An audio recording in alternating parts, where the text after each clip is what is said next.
Hello everybody. Happy Sunday. Thank you for being here as always. Appreciate all of you that show up on every single level. Hope everybody is having a good weekend and has had a good week since our last meditation here together. We're coming into the last week of February, so rolling through the second month of 2025. Going quick as always. Seems like the time always goes faster and faster, right? So here we are. We have our intention for this week. If you haven't seen it already, intention is always released early so that way you can sit with yourself and just see what goodness comes up with it.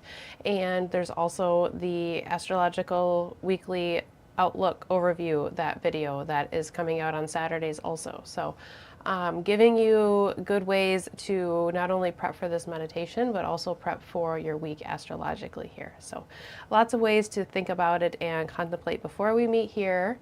So whether or not this is the first time you are hearing the intention, let's sit with these words for just a moment. I can focus inward while expanding outward. I can focus inward while expanding outward.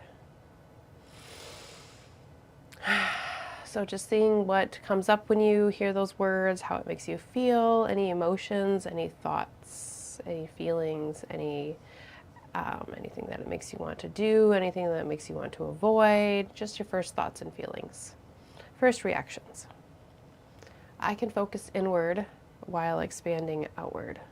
I can focus inward while expanding outward.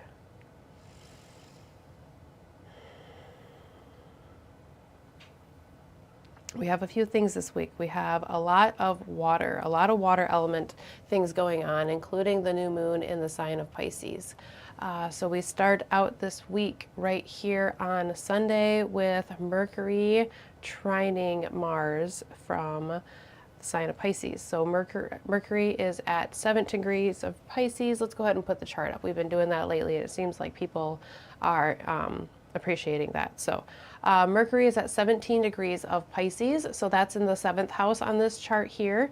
So if you find the number 7 on the inner wheel, that'll bring you to the 7th house, and you'll find the symbol for Mercury right next to the 17 degree number there.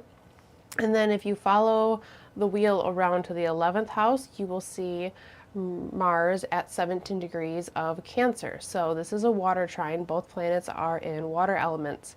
You'll notice that there is a red S next to Mars. That is that Mars is stationing to go direct. So we are at the very tail end of, whoops. Sorry, started going a little bit too quick there. Let me come back to, okay, back to center here. Yeah, there we go.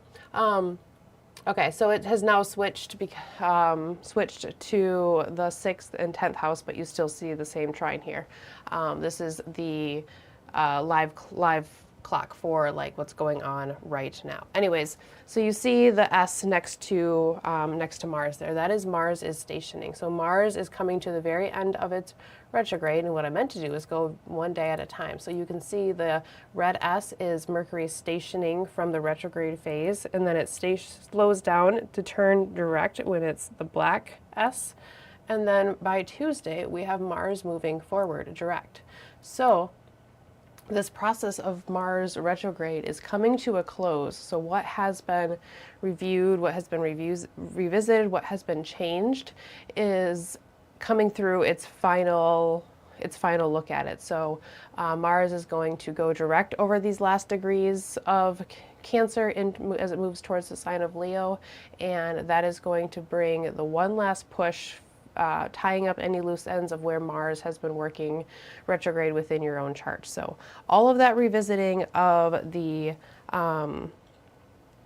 emotions and of the water and the Cancer themes related to our family, ancestry, our small, close-knit area, all of those deep connections, those things are now starting to move forward if things have been at a hold. And the things that have been reviewed, we're going to start to see how they're going to play out in the final form here. So that trine between Mercury and Mars. When you have, take this off here.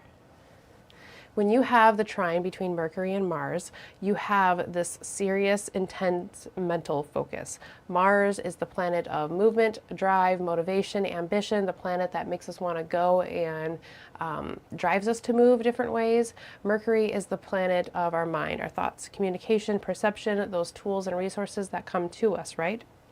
So when you have these two planets coming together, you have the ability to move quickly, act swiftly, and even change your mind or have shifts of the mental sphere in maybe a swift type of way.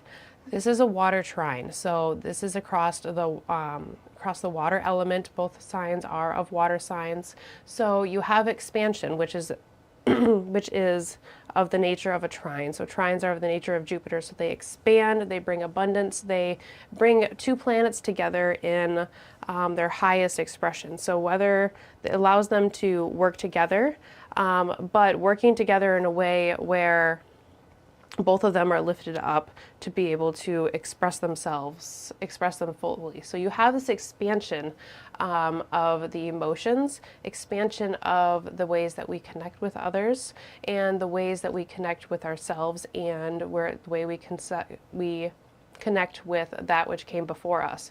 So that is our memory, that is our ancestors and our family that came before us, and our genealogy, that is our experiences that have all accumulated within us somewhere, somehow.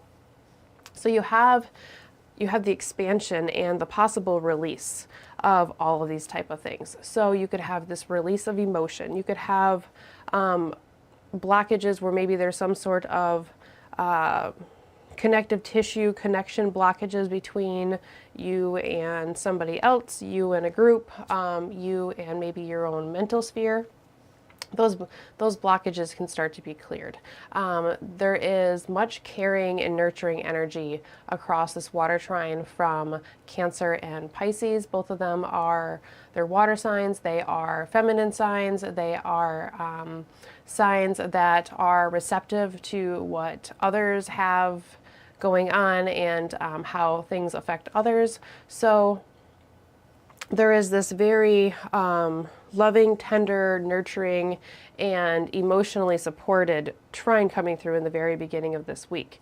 So all of these type of things, whether it's the release of emotions or it's a some sort of clearing of some sort of connective blockage, or even just the act of being cared for or giving our own nurturing energy to others, that all are things that start from within and they move outward.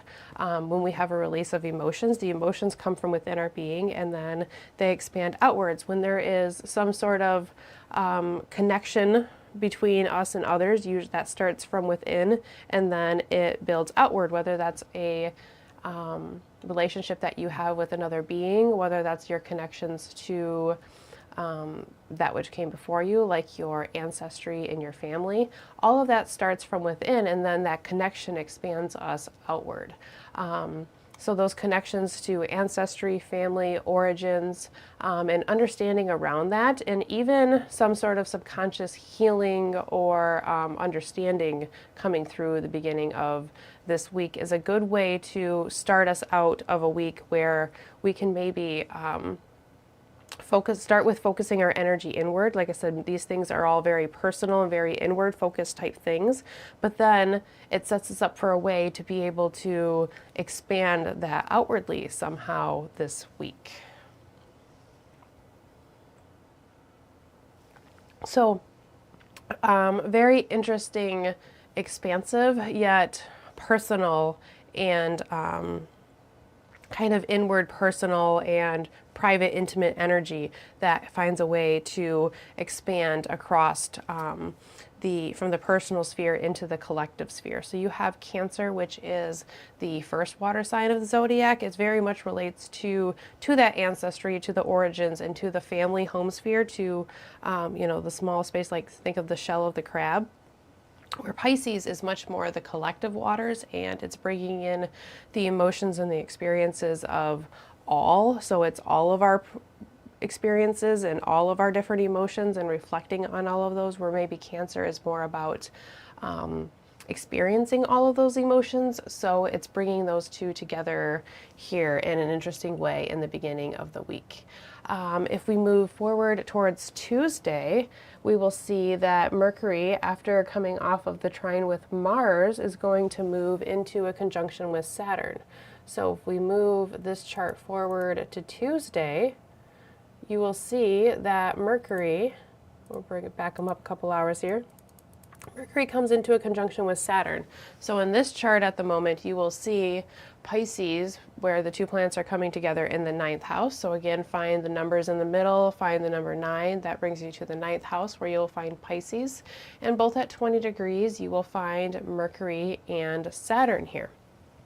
Now, there is always, when we are talking about Mercury and Saturn coming together, when we're talking about Saturn in general, there is always a way in which we are talking about a serious, deliberate, and straightforward tone, okay? So there is we go from this expansive water across the trine across these two water signs in these planets, and then one of the same planets comes right into a conjunction with Saturn, where we go from this expansive, energetic, releasing and blockage clearing and like understanding energy into a more serious tone water energy. So now if we go from experiencing and expanding on the energies in the beginning of the week, now we're looking at the energies and that water and that emotion and those connections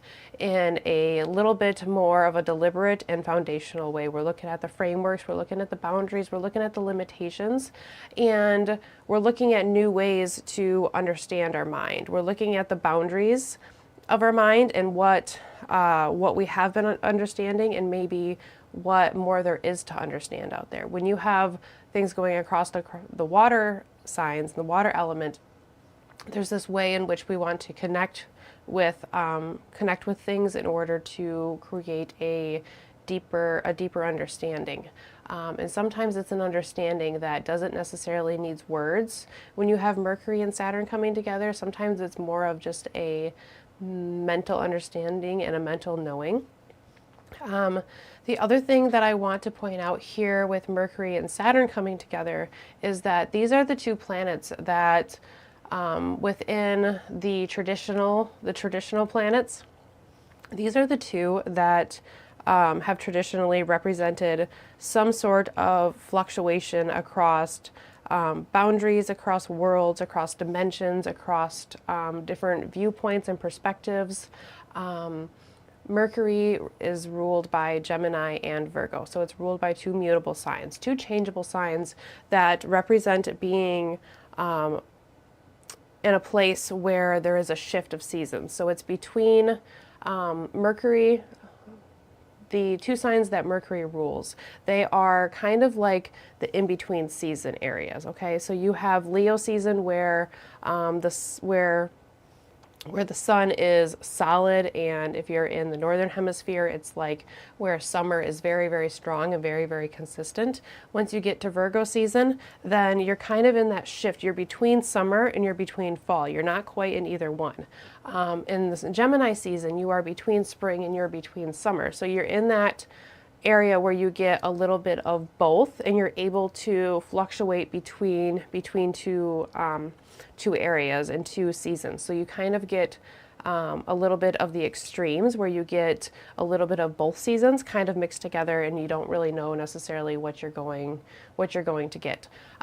Mercury changes phases most often amongst all of the planets, so it moves across the sun and moves from morning star to evening star and has the most phasal changes, as well as being the one planet that does not have a gender that is assigned to it as a planet. Mercury, as I can understand it, has traditionally been just within its own considered to be more neuter or more genderless, but then we assign either masculine or feminine to Mercury based on its phasal changes, so whether it's a morning star or an evening star.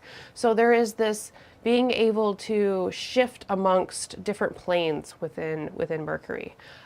Saturn is the farthest out of the traditional planets. Before the outer planets were discovered using telescopes, Saturn was the planet that sat on the boundary and on the edge. So this is where we get that framework and that boundary and the limits, what's within the limits and what is beyond the limitless with Saturn. So there's this way in which both of these planets represent the boundaries and stepping amongst both of those. So being able to go inward while also being able to go outward, or while being outward, still being able to shift to an inward phase within its own ability, and often pretty quickly. So there is this way where we have the trine between Mars and Mercury coming through in the beginning of the week, where there's this expansion of the water element and the connections and, where we've come from and our emotions and things like that. And then there's this way in which where Mercury and Saturn come together, and there could be this deliberate focus of being able to see or understand something new about the boundaries and the limits that we are within, and like stepping outside of that box. So there's this way where I can see where we can be able to focus within, but also being able to step kind of without through this aspect that we have. And like I said, Mercury and Saturn coming together, it makes me think of like understanding through silence, like having not necessarily losing the ability to speak, but not needing to be spoken, because it's like things are understood on a different level, like a deeper understanding of things, to where you don't necessarily need words. And so that's kind of cool to think about too. Thursday brings us the new moon in the sign of Pisces. So this new moon in Pisces is interesting because it starts to bring us into eclipse season. So the full moon in the sign of Virgo is going to be a lunar eclipse. So we're coming into this Pisces Virgo eclipse axis. So we have the lunar eclipse coming up in the sign of Virgo, and then the solar eclipse is going to reach across to the axis of Aries, Libra one more time for the last eclipse within those cycles. So we're in this in-between area too with eclipses, where the new moon is entering us into eclipse season, but it's not quite the eclipse yet. And then the solar eclipse that comes in about a month from now at the beginning of next cycle will be across another axis. So there's this in-between energy that I'm picking up here this week that is feeding into the intention of I can focus inward while expanding outward. Because if you're able to do both of those, then you're kind of in between. You're able to tap into both at the same time. This new moon in the sign of Pisces, being that it's in the sign of Pisces, new connections, new creations, new connections and awareness of different feelings and emotions. It's very much on that emotional level. Otherworldly spiritual connections coming through here with the sign of Pisces. It's a very in tune sign. So with the new moon here, especially coming into eclipse season, there is high Piscean energy that comes through with this new moon. The interesting thing is that the new moon has a square to Jupiter coming to it. It's applying, so we will have the sun coming into the square of Jupiter early next week to follow up on this. But so if the new moon in the sign of Pisces is inquiring us to create something new, whether it's some sort of new creative endeavor or some sort of new connection or some sort of emotional level feeling or spiritual connection of some kind, we're feeling deep within to these things. We are fully enveloping ourselves within them, and then there's a square to Jupiter that comes and challenges us to see something a little bit different, maybe consider different information, maybe seeing a different way to be able to expand and maybe be able to shift a little bit different. So it's kind of like where Pisces wants to jump all into whatever Pisces is creating, whatever this creative Piscean energy is, wherever that deep connection is. But yet we are offered this other information, or this extension of Jupiter in the sign of Gemini, which is very informational and very systematical, but also like expanding on that information, bringing some of that new information into us. So it's challenging us to allow something else to come in, and that something else that needs to come in, with the new moon being in Pisces in the water sign, it's kind of emotional on its own. But then we have a masculine air sign square for Jupiter, which, you know, Jupiter rules the sign of Pisces, so it's the ruler of the new moon. So that puts a little extra emphasis on it, challenging us to bring in some sort of rational piece of information. So it's like you can create this new Piscean energy, and you have this new Piscean beginning here that's coming in, but at the same time you are offered this piece of rational information that is going to expand your viewpoint within some way. So while you are focusing inward on wherever this connection and this passion is, Pisces grabs us in a very passionate way where we just fully envelop ourselves within whatever the thing is. But then there's this external thing that may be asking us to see things a little bit different, or shift our understanding, or at least reflect on the information that is at hand. During this new moon, Mercury is going to be sextiling Uranus. It's interesting to note that the full moon, during the full moon, the sun will be at the same place where Mercury is during the new moon.